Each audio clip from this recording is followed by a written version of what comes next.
Good evening, and welcome to tonight's episode of Talk Gnosis.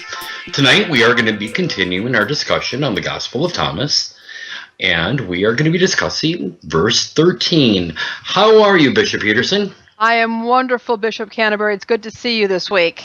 Yes, thank you. I know I was off last week. I apologize to our listeners. As they can tell, though, from the boxes behind me in the process of moving and remodeling a house. So I do apologize to our listeners and viewers, but things should start getting a little bit better very quickly. But why don't we get right into this topic? You want to go ahead and maybe read this for our viewers who don't have a copy of the Gospel of Thomas in front of them? Sure, certainly. All right.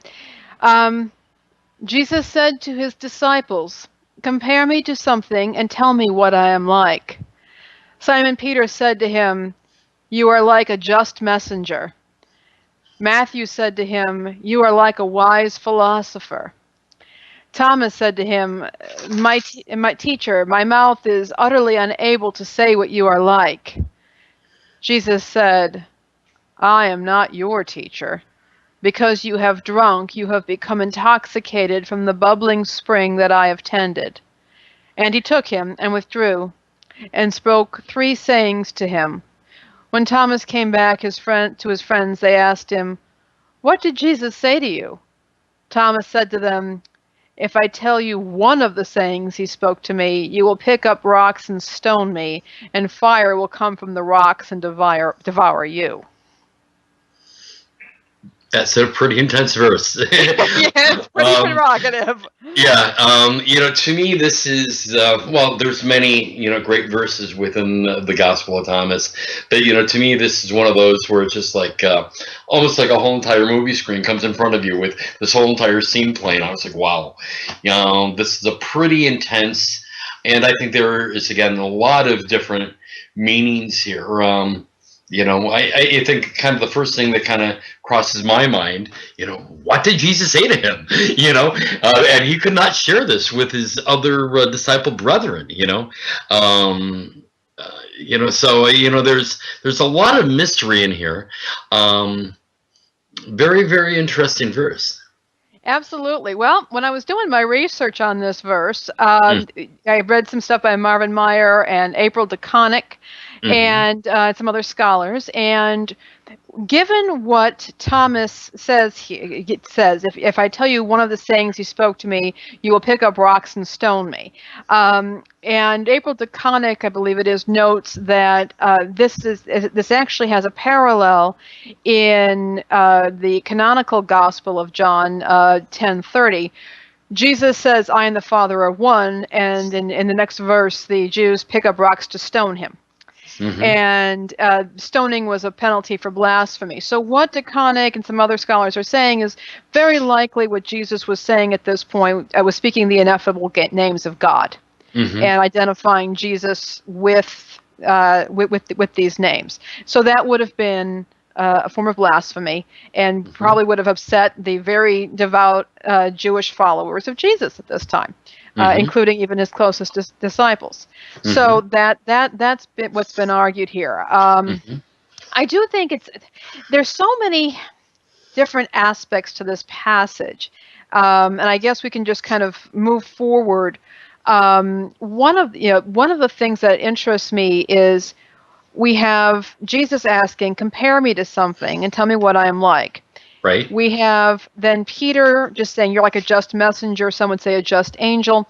Matthew said, "You're like a wise philosopher." All right. So they're both wrong. They both have the wrong answer. Right. And it's included in this text. Right. And we've got Peter and Matthew being giving the wrong answer. Now, and then we have Thomas getting the right answer and then getting the special gnosis. Now, this follows immediately verse 12, in which we have Jesus pointing the disciples to James the Just as their leader, but we see Thomas getting this special gnosis. And I think it's a very interesting positioning of these sayings. Yes, I would agree. What comes to my mind when I'm seeing, again, we've got 3 disciples asking a question. as you said, for Simon Peter, you were like a just messenger. Matthew, you're like a wise philosopher.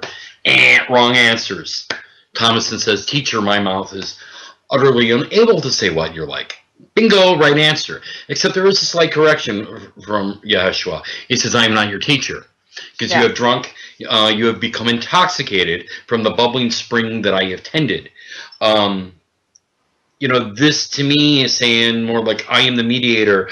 I am the one who is kind of leading you here, but I'm not your teacher. Your teacher is coming from this bubbling spring. I'm just kind of showing you where the spring is. So Jesus is kind of saying, yes, you've got it, but this is this part of this. But then he brings him off into a little secret place and gives him some information that the rest of them weren't privy to. And then I take this and then I put this in context, some of the things that we even see within the canonical Gospels. And for example, in the book of Matthew, we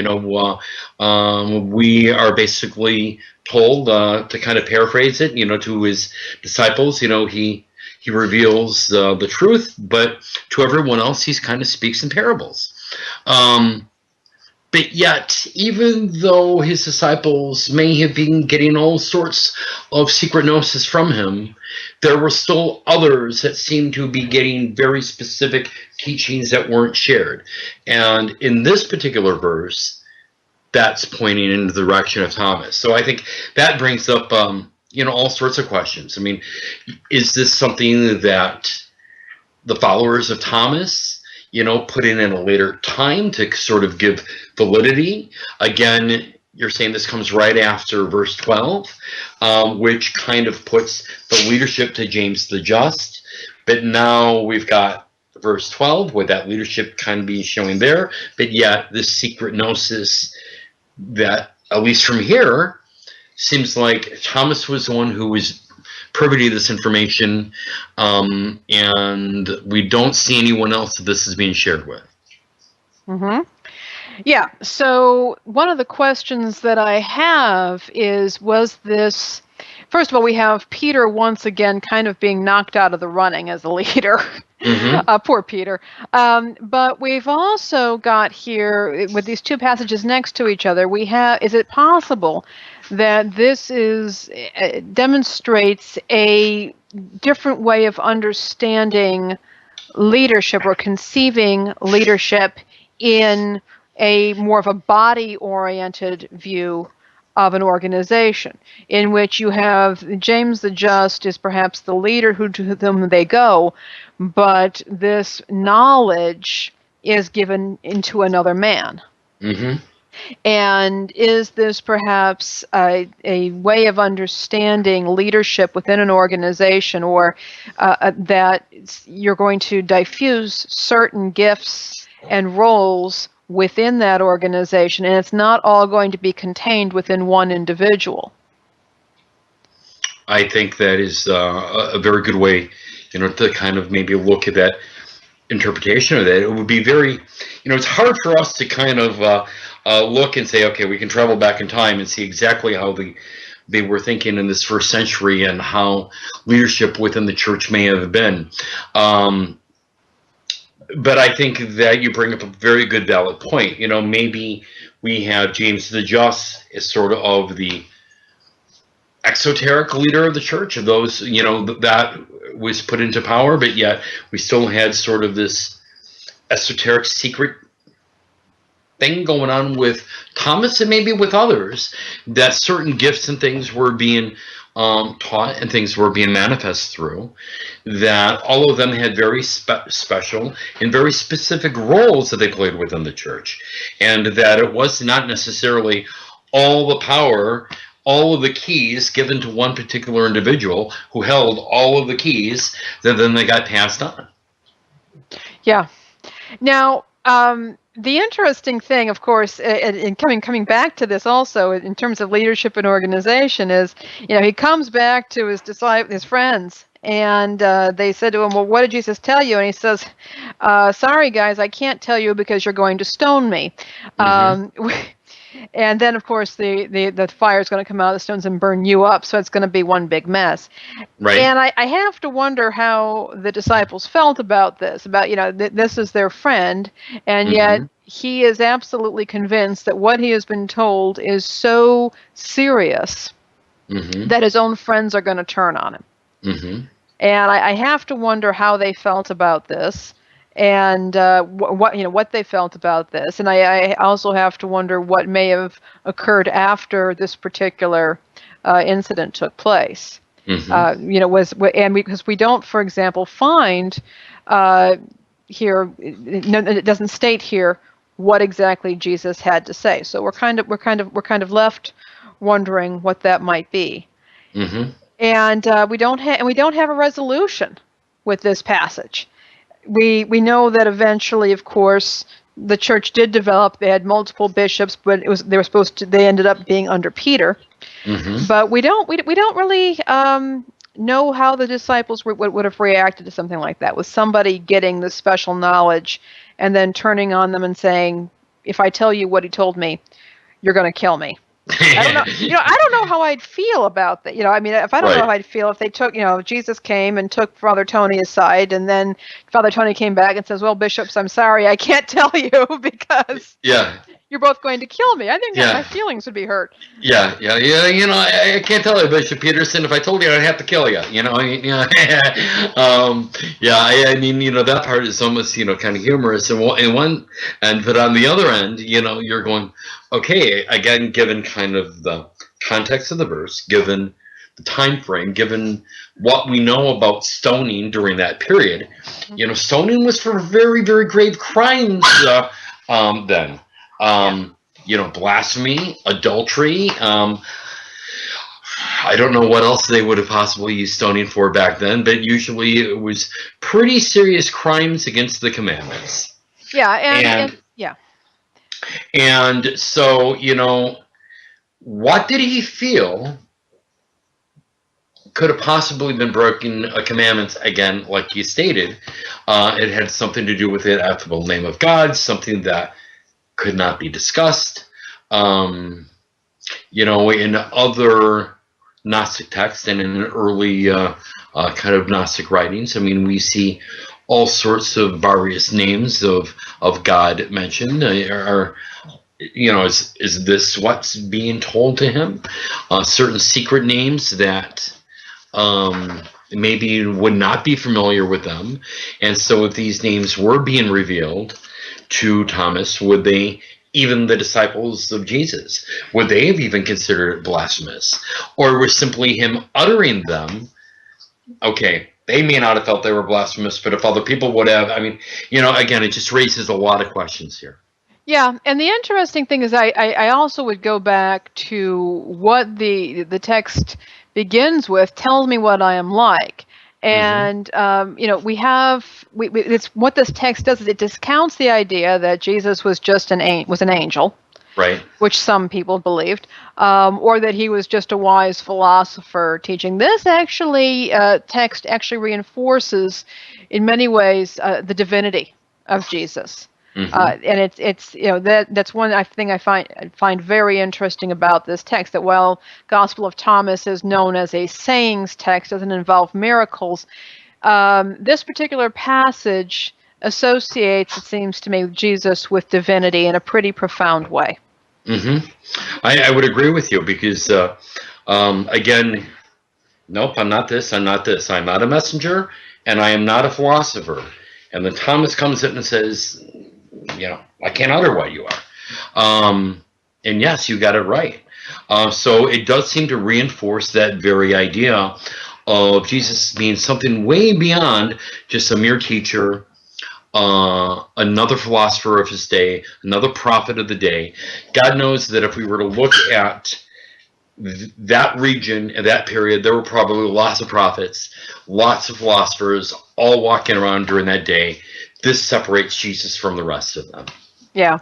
And I'm also interested, you brought up briefly at the beginning about when Thomas says, "Teacher, my mouth is utterly unable to say what you're like." And Jesus says, "I am not your teacher." Now, the question, of course, is, was Jesus saying to saying, "I'm not a teacher"? Was he saying that? Or was he saying, I am not your teacher? Because Thomas, at that point, got it. He had drunk from the bubbling spring and was intoxicated and had become primed and ready for Gnosis. But does that mean that after that Jesus was no longer his teacher? I don't know that for certain.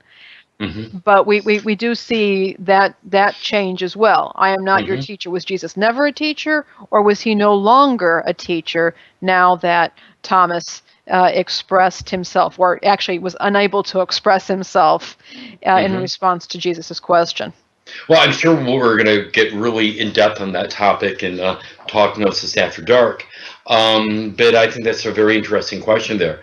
I would probably have to go kind of with the secondary response there. I am not your teacher because you have drunk.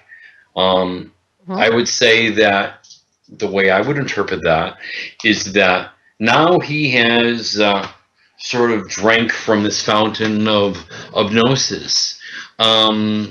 Jesus is no longer his teacher. He's basically tied right into that cosmic current, if you will. And, you know, Jesus is no longer his teacher. Jesus maybe led him to that bubbling spring. But now that he has drank from it, he has become intoxicated with it. He became intoxicated with it, not from Jesus' teachings, not from, and this is why I think it's pretty clear, I am not your teacher. You know, he's making it clear. It's not his teaching. It is not him. It is from this that he has become intoxicated from the stream of Gnosis. So that would be the way that I would look at it. There may be others far more educated, who have spent far more time on this particular verse, who may totally disagree with me.